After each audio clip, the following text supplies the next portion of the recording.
What's up? How's it going today, Canes fan? Hope you guys are all doing great on this Monday evening. What a great victory for the boys tonight.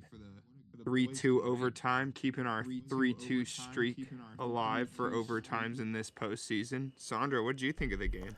Oh, I'm pumped. I'm pumped. Both games, game two, game three, huge wins.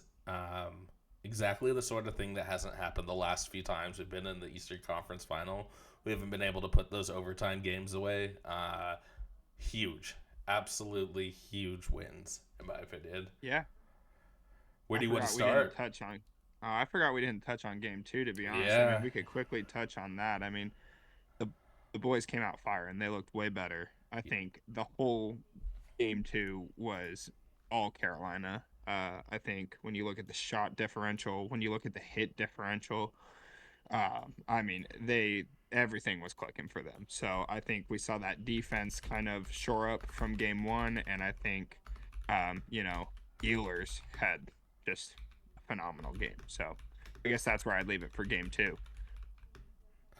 yeah. Couldn't agree more. Ehlers, the one nifty goal where he sort of cuts between two defenders and flosses it in 5 hole. That was awesome. Definitely one of my favorite Canes playoff goals, just because it's so skillful. But yeah, no, I don't have many other takeaways from game two that's done in history. So I'm down to move on to game three.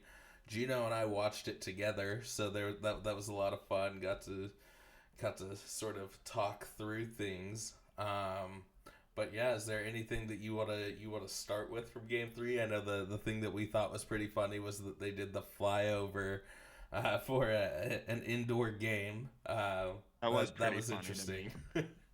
All for TV. That seems like an expensive prop for Montreal, to be honest. I wonder how many of the fans in the arena actually knew there was a flyover, or even knows now that there was a flyover. It's pretty funny.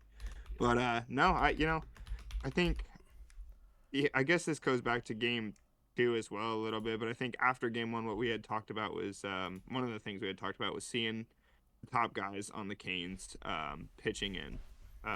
And obviously Ehlers stepped up to the plate. I know he hasn't been playing on that first line, but when you look at their top end talent, I think he's, definitely one of our skill guys. So I think he was included in that. And, he went off in game two, looked great tonight. And then obviously we had Aho or Svechnikov, whoever they end up giving that goal to, pitching in here in overtime. And I mean, honestly, Svechnikov and Aho just looked way better tonight in general. They were I good. would They still were like, on it. yeah, I would still That's like to been. see him. Go ahead. Go ahead. Oh, Uh no, I'll go.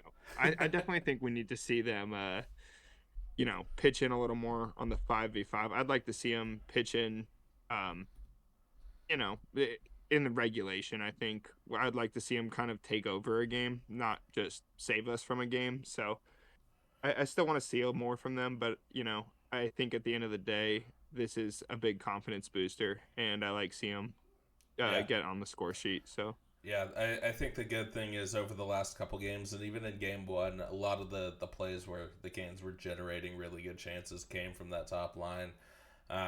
Again, it sort of pays like credence right to the idea that top line is doing work for the second, third, and fourth lines. Eric Robinson gets two big goals in the series, but it's really cool, I think, to be able to see your 8 year guys making a lot of money come in there and be the difference makers and get the Canes over the hump and get them out of these overtime situations with the win. It's so important. Um, yeah, yeah. I really yeah, like it. Really like what I see. I know you had mentioned it too, but it's such a curse breaker, I would say, for the Hurricanes to not only win game two and tie it up, kind of add to our ECF, failures. I mean, that was good. Thank God. Now what was it, 16-2 or something after that? Yeah. It was But like it's insane. it's bad. But to string together a back-to-back, win on the road against a team who is undefeated off of a loss until tonight. Yeah. Um, so I think, at the timing of everything, it's we're in the Eastern Conference Final. We're late in the playoffs now, so these things all matter. And I think this is a pretty pivotal game for Carolina. I think they're gonna look to come out real hot in Game 3, and I think we might see Montreal play with a little more desperation, just because they definitely don't want to go to Carolina down 3-1 in the series. No, no, that would be really bad. You see it on the other side, right, with the Avs and Golden Knights. It seems like once you get that sort of 3-game deficit in the series, uh, starts starts to get scary. But I mean, I'm the glad we're mountain not gets on. bigger. Yeah. Yeah. I'm glad we're not on that end of it right now. Obviously a lot of series left to go, but I think it's really good. The one bounce back player that I really enjoyed was Freddie Anderson. Man, the noise is so loud. I feel like from Canes fans for that guy. I was sort of telling you about it today while we were watching the game, but his ability to bounce back and sort of these last couple playoff series really cement him as like a legend in my mind, because man, that guy gets a lot of grief, but for him to come stand on his head and be really the guy that the Canes need is important, but also cool to see.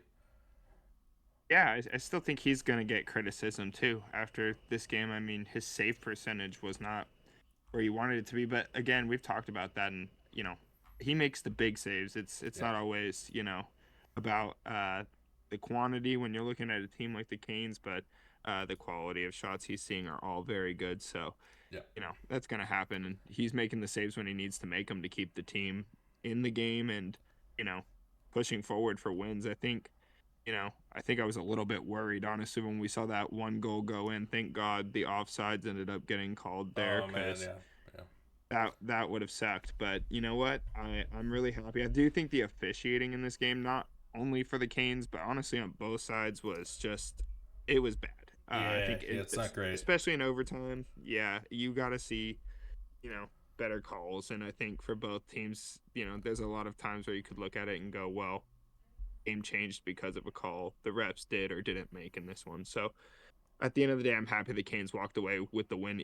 They looked dominant regardless of the refs' interaction with the game, and I hope they can carry that going into game 4 now. For yeah, I think they will be with the refs. I think it's just tough, right? Because you look at it, they're either going to call a game with a lot of nitpicking, and make sure it gets real technical, or they're going to let them play.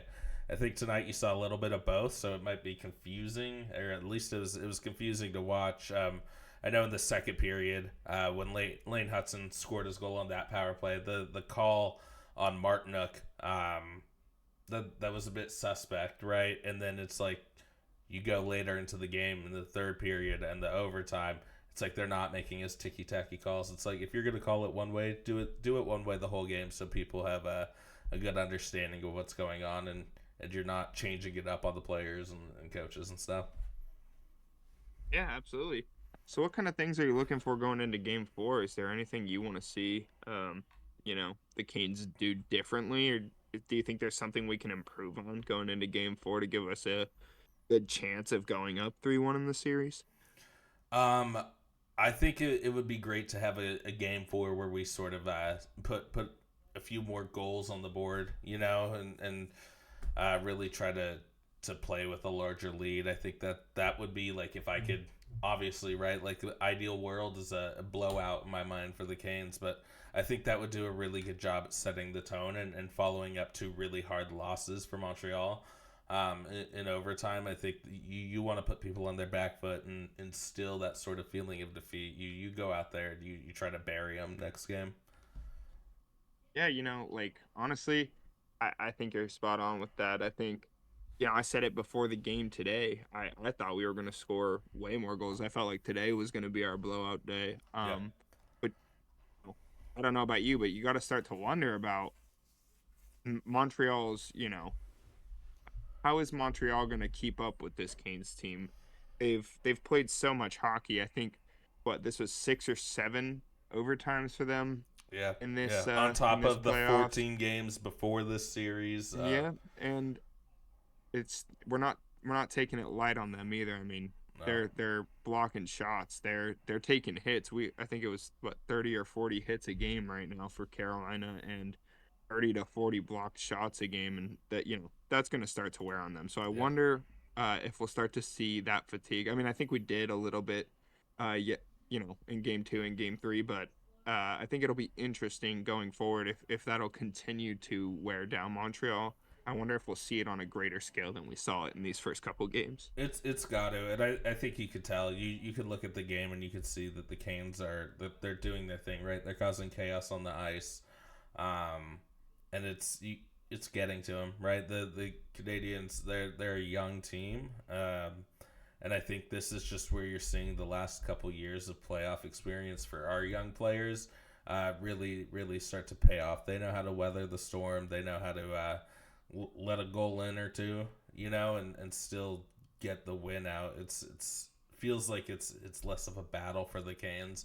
But no, I think we've had obviously a really cool series so far, and the fact that it's been so close the entire way, I don't know, it's awesome. I think the sweeps in rounds 1 and 2 are really cool, but it's good to see like the Canes have to fight and come out on the winning end of those fights.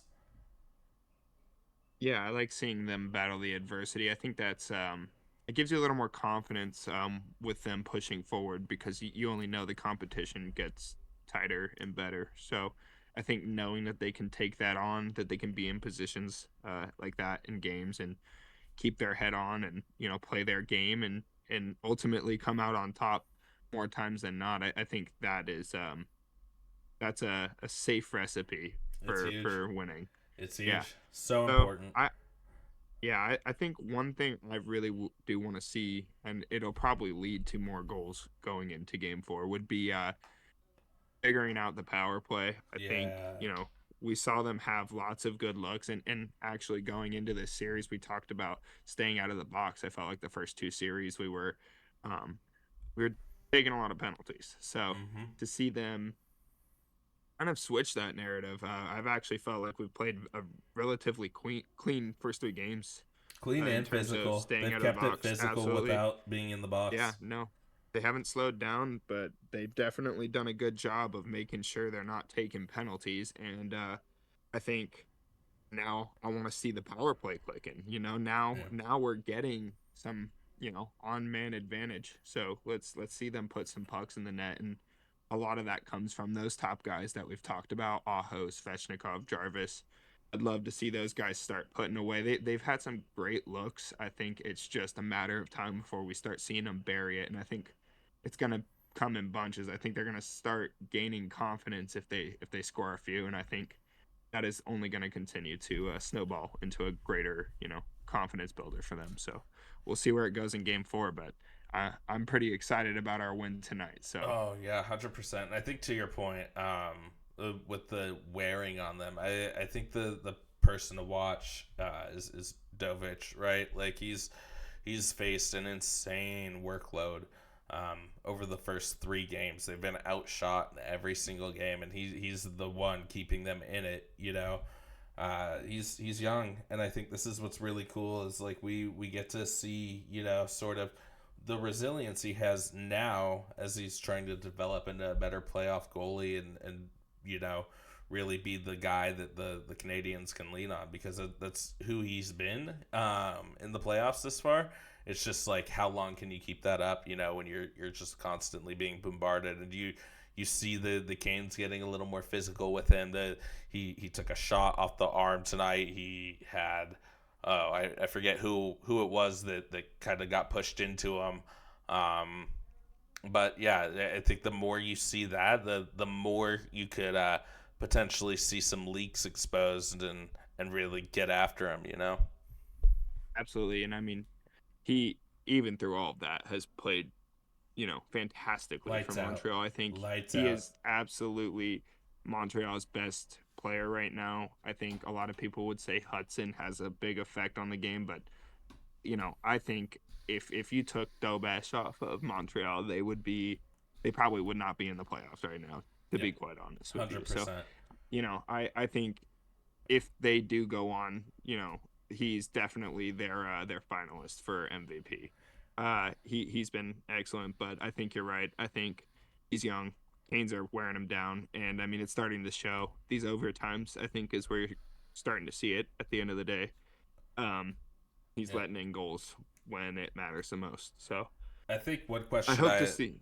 oh, Yeah, yeah, no, no, I fire away. agree. I was just gonna say one question I wanted to ask you is like, how big do you think it is that that top line gets the overtime winner? You know, like is that's what sort of needed to happen, right?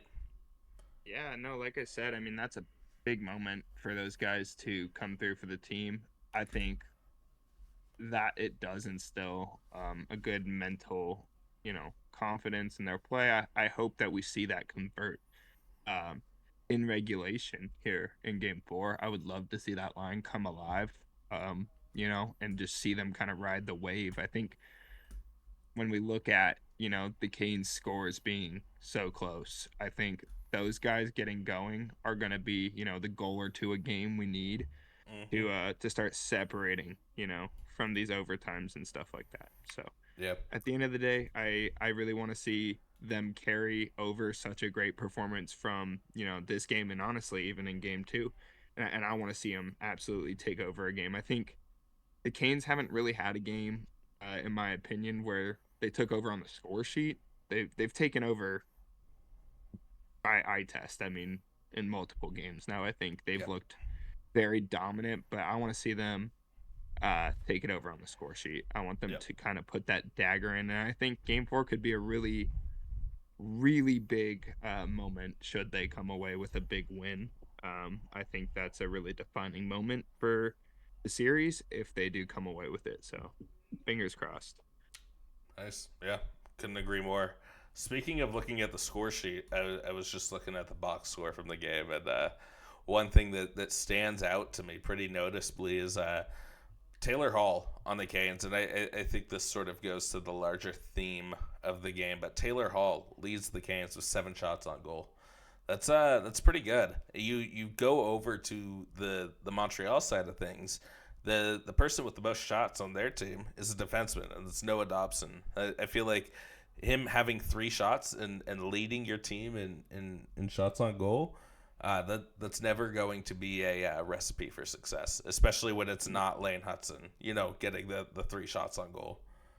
Absolutely. And I think, I do think that slightly has to do with the way Montreal generates shots. Even in the regular season, they run a, you know, north to south puck movement. So they're going to move it from below the goal line up to their D men. And that's where they rely on shots from their D men to either, you know, find a pocket in the net or to bounce off a goalie or a body and to find a rebound in front. Let your skill guys take over. And I think the Canes are doing a really good job shutting down Montreal's top forwards, at least in these last 2 games.